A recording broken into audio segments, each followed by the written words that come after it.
Are you tired of feeling like land is out of reach? Maybe you've seen prices skyrocket or banks asking for huge down payments.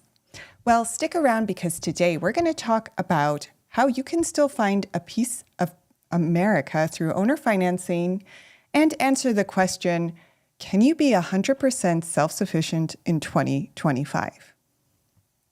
So here's what we're going to cover today. First, I'll give you quick property updates. Then we'll go into our deal of the day, which does come with owner financing. And after that, we'll cover the big topic. Can you actually become 100% self-sufficient homesteading? And I'll wrap up with a fun fact of the day, plus a free gift for joining the live stream. Okay. But before we get into today's big topic, my name is Erica. I buy and sell vacant land. My company is Gokche Capital. And you can find the website at gokchecapital.com. You can also find all of our listings at land.gocap.com. So here's our map. We do have properties throughout the U.S. And I did want to note that our 0.86 acre property in Greene County, North Carolina is on hold right now. Our properties do tend to move fast. Oh, good afternoon, Giselle. Thank you for joining. It's good to see you again. So our properties do tend to move fast, especially once they've gone on hold, but we do have lots of properties available. And right now we have a number in North Carolina, New Mexico, and then a few in Colorado, Oregon, Florida, and New York. So let's look at the deal of the day today, which is our Klamath County, Oregon property. And I wanted to highlight this because we're going to answer a question that was asked in the live stream yesterday. Can you be 100% self-sufficient on a homestead? And I wanted to pick a property that potentially would be large enough for homesteading as the deal of the day today. So this is 4.5 acres in southern Oregon. It is very close to the Winema National Forest, which is a giant national forest. It's just up here to the north. So you get fresh air and wide open skies here. This is also rural Oregon, which means no HOA, no deed restrictions. Hi, Jen. Good to see you again. Thank you so much for joining today. Oh, and I should mention, as I'm going over our deal today, for anyone who's here live, if you have any questions or you want to talk about a particular topic, I'm monitoring the chat, so I'll stop and answer questions in chat as we get some comments. So this is a rural property, and like I was saying, there is no HOA, no deed restrictions, and fairly easy zoning out here, which is why it could be a good homesteading property, although I will note this would be off-grid, so you would need well, septic, solar, and well might be, I don't know for sure, but it might be deep in this area. So those are all things you'd want to look into. I hope you're doing well too, Jen. It's good to see you. And it's been some time. So, all right. Now the price on this one, do you know when the drone shots will be available? So that's a good question. We do usually have drone shots on all of our properties. We have an ad out for this one. So hopefully we'll have some nice photos of this property in the upcoming week or so. But we'll see. We're still waiting for a response from the ad.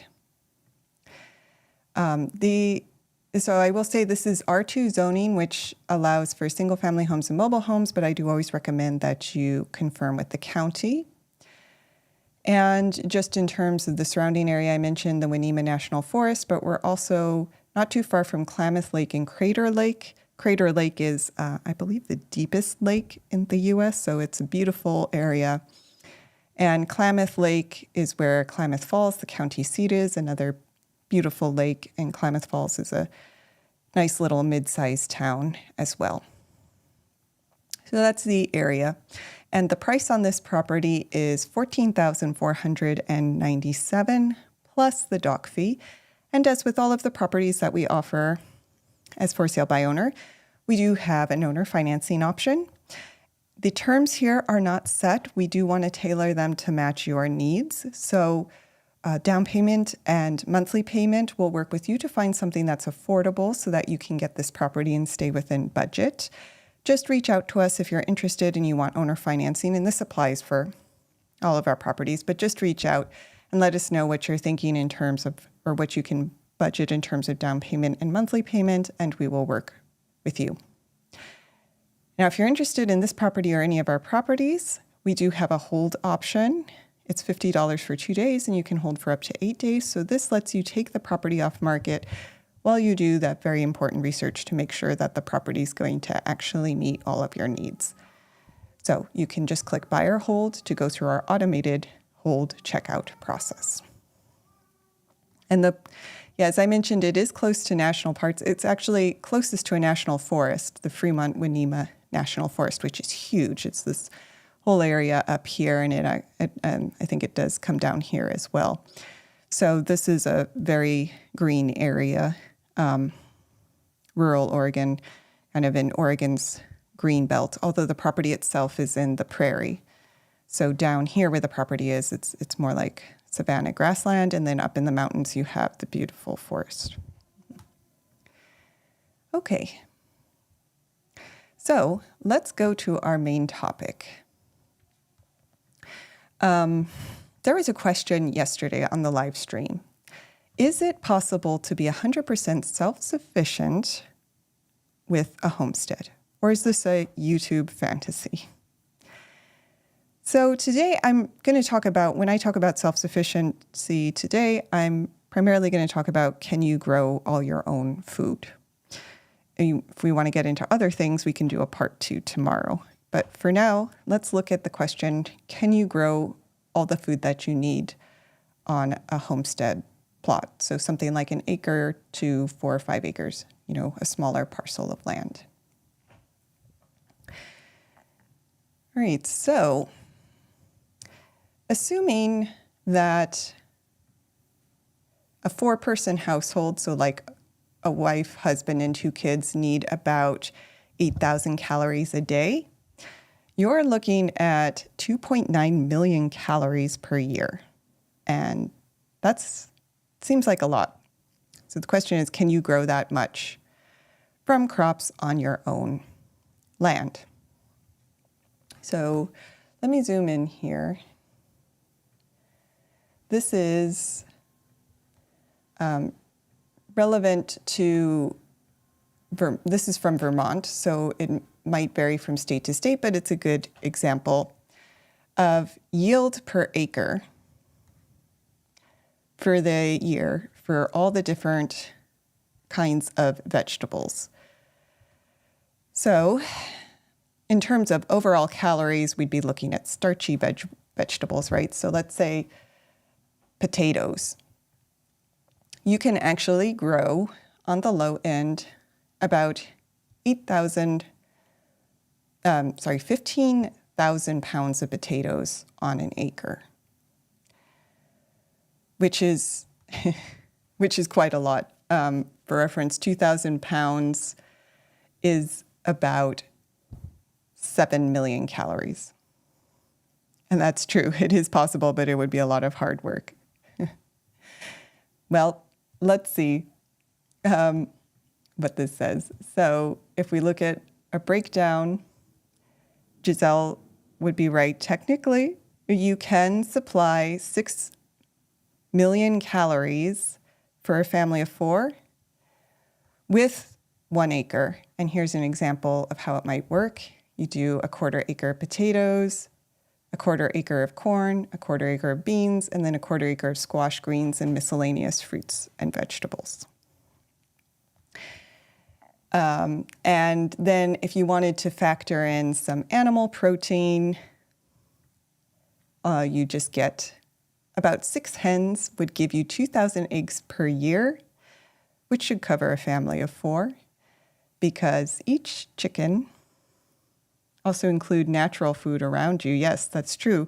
Depending on where you're living, you might actually be able to forage some wild food to supplement what you're growing as well. But yeah, chickens, there's a reason why chickens are the goats of homesteading. They don't require much space, and only 6 hens can technically produce all the eggs a family of 4 would need. If you also wanted meat from them, you'd raise more than that. But on a very small parcel of land, you could still get good protein from the eggs. And then if you had a little more space, you could also bring in goats for milk and potentially meat, although goats do require at least an acre. So on 1 acre, you could get between 2 and 10 goats, depending on the location. So in a desert area, you're really only looking at 2 goats per acre, but in a greener area, maybe you can get up to 10. So if you have a little more land, you can get some milk and even meat from your goats. And then, bit of a sensitive topic, I wrote about rabbits in one blog post and got a lot of hate about that, but rabbits are a common source of meat with homesteading as well. Yep. So that would be the general idea. And let's look at some case studies of people who have actually done it or come close to doing it. So here's one family. And if you want to see hard work, here's the family, or the wife, the mother, starting the homestead.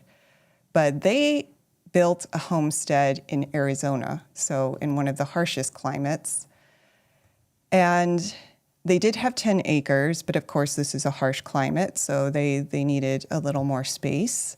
They were able to drill a well that was relatively shallow, but they also have a 5,000-gallon rain catchment system. We talked about rainwater collecting in previous live streams.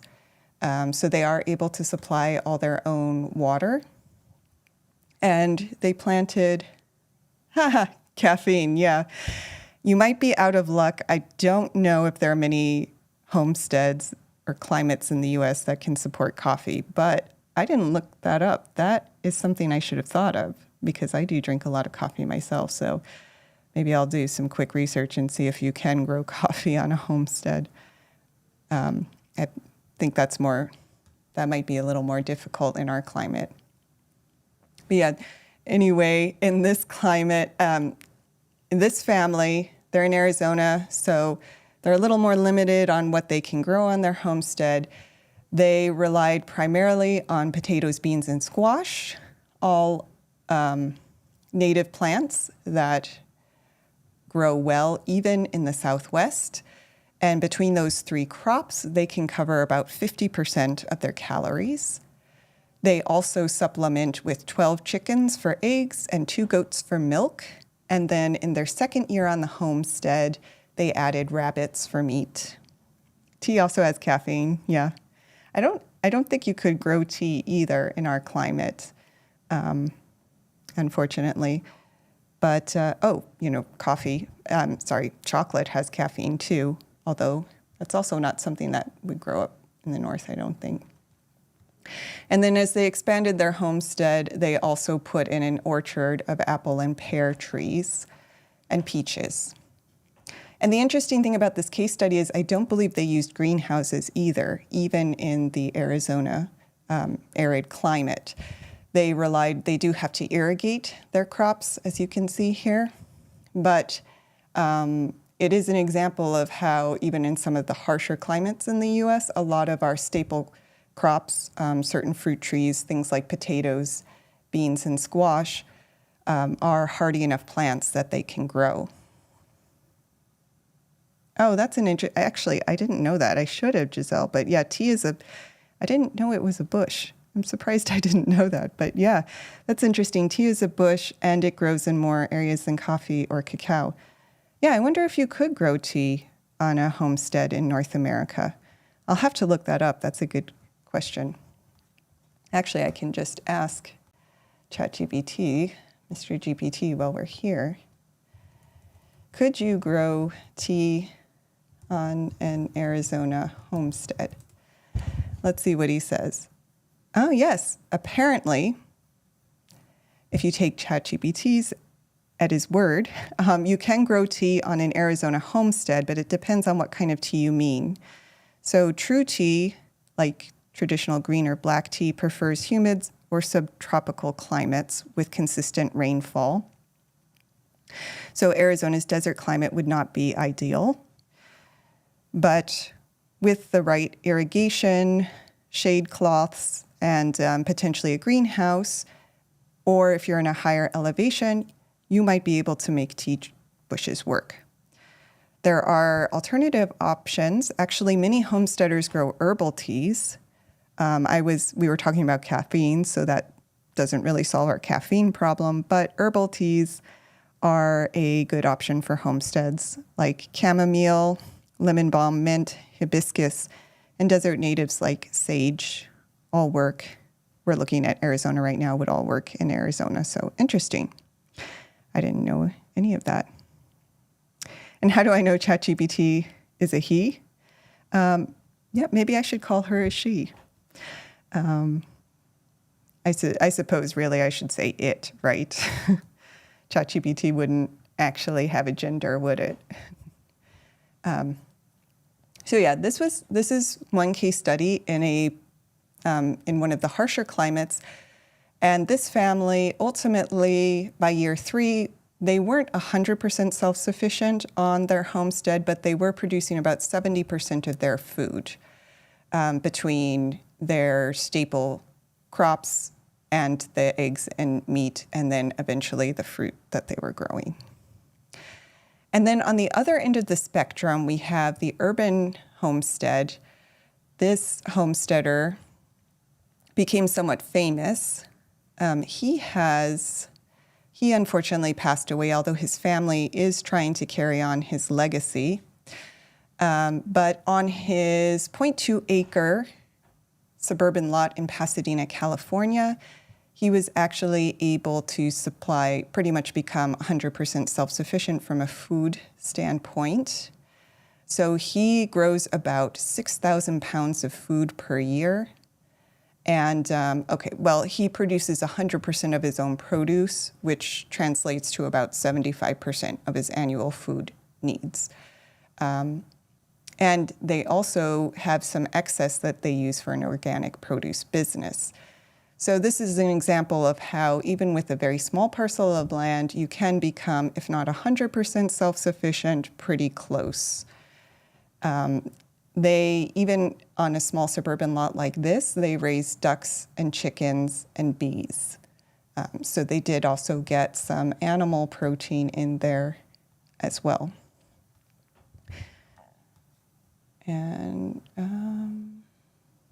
this went back to the Arizona homestead. Sorry about that. So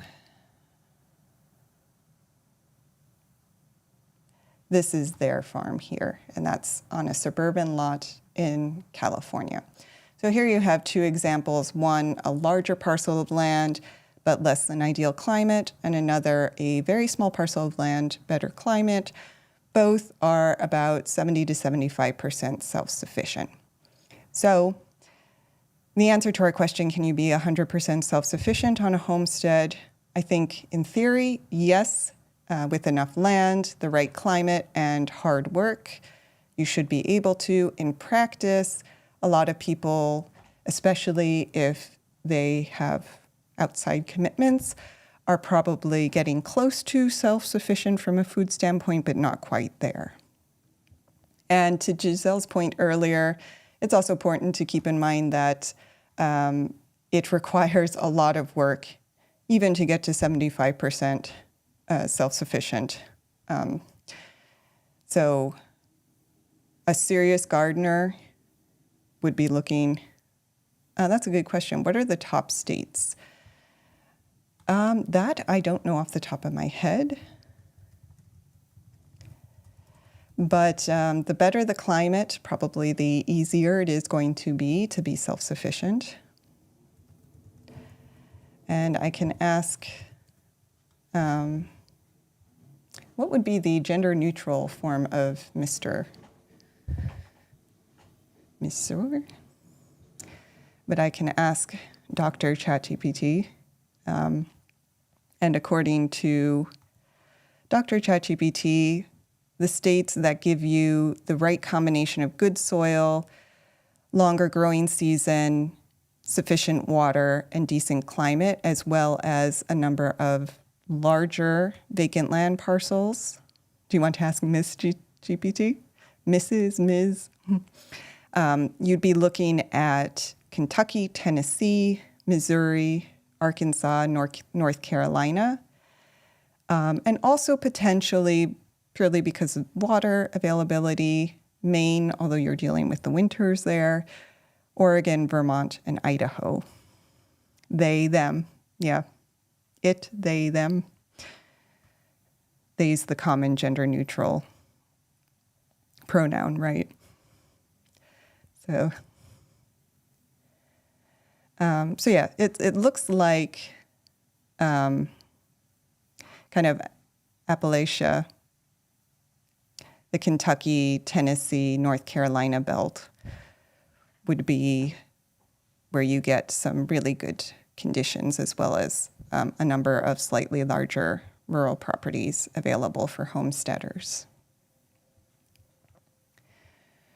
And that brings us back to our listing page quickly, because we do have a number of properties in North Carolina.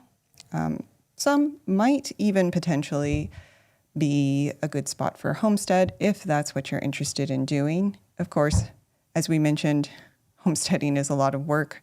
For most people, it becomes a full-time job, especially once you add in animals. But for a lot of people, it's well worth the work to be able to say, I'm completely or very close to self-sufficient, and I know that I can take care of myself no matter what.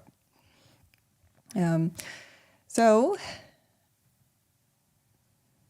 there's our little breakdown of a potential way to get all your calories. And again, all of our listings are at land.goatcap.com. And before we head out, I did want to give our free gift. Of course, if anyone still has any questions, please go ahead. I'm happy to keep chatting about land. So what are the top 3 properties on the map that would be the best fit for homesteading? So yeah, very quickly, the link to our free gift, 17 Simple Ways to Generate Income from Land, is in the description and the comments. I'll also note, because I highlighted our Klamath County, Oregon property, we do offer a $150 discount for anyone who's watching the live stream today. That's valid until midnight. The code is LiveOR150, and I'll put that in the chat. And that would be valid also if you put a hold on the property, you would get that discount. Okay, so in terms of properties that might be a good fit for homesteading in, say, North Carolina, I highlighted our Klamath County property. That area is an area where a lot of people are doing homesteading because it is an off-grid area. But we also have, well, let's scroll down and look at all of our North Carolina properties. So we do have, this is a smaller property, but it is unrestricted, which is good. That would mean no one's going to get in the way of growing what you would like to grow. And as we saw, you can grow a decent amount of food on a smaller parcel. So this is one option, and that's in Bertie County, North Carolina. Then we do have some other properties that actually this one doesn't have an HOA, and it's pretty large, 8.75 acres. So you would have to check. This is technically in the town of Nashville, so this is a little more suburban area. So I would check local regulations, but you do have a lot of land here and a pond, which potentially could be used for raising fish, I suppose. Does unrestricted also mean no zoning? Yes. So when I'm saying unrestricted, I mean no HOA and no zoning as well. So no one is enforcing anything. Yeah, I mean, and I would check with the county because sometimes there's like a basic building code that you do need to follow when or if you build. But yeah, no like restrictions on uses. Right. Yeah. No county liens either. And with all of our properties, we do our own due diligence. So we would never buy a property that we find liens on. And actually, all of our North Carolina properties, we close through title. So we have title insurance anyway. And that would have caught any liens prior to closing. So we also there are actually a number of properties in North Carolina where potentially you could do homesteading. Of course, with the big caveat, check with the county. But here's another one, 1 acre. So we saw 1 acre is theoretically large enough. Certainly, people have done it on smaller. And this is a little more agricultural area anyway. So 1 acre off of a main road. As in, if there is no zoning, no opportunities for county liens. If they have a building code, right. Yeah, I mean, they might still have a basic building code. So like if you let a building become so dilapidated, it's a safety hazard, it's possible they'd put a lien on it. But yeah, I would say generally if there's no zoning, they're probably not putting any liens on the property. You still need to pay your taxes, though. There could be, back tax liens. But yeah, for like code violations and stuff like that, they probably wouldn't do that. So, and then this was another one I highlighted, 3.42 acres. It's actually 4 combined lots, so you get a little more space here. We have 2 properties like this where we've packaged 4 lots together to give you a little more space. If you're interested in something like homesteading, there's that one. And then, where was the other one? I think it's this one, yeah, 730 that I highlighted on a previous live stream. This is also a package of 4 lots that give you at least 2 acres to start homesteading if that's something you're interested in. So I'd say those are some examples of North Carolina lots where potentially you could homestead or at least start growing a good chunk of your produce to supply a lot of your daily needs. All right, so you can find all of these properties at land.gocap.com. And tomorrow, I think someone had brought up, I forget who now, but someone had brought up butterfly farming as a way to generate income. So I thought that would be an interesting topic to cover tomorrow. Of course, if anyone has any other topics they would like me to cover, just let me know in the chat and I'll list it, I'll schedule it in one of the future live streams.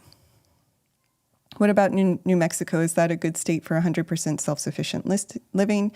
I'd say we did see the case study of a family in Arizona that's come close to 100% self-sufficiency in Arizona, which is a very similar climate. So I would say it's certainly doable in New Mexico. It is a harsher climate, but we did learn that potatoes, squash, fruits, many different plants can still grow even in an arid climate like that.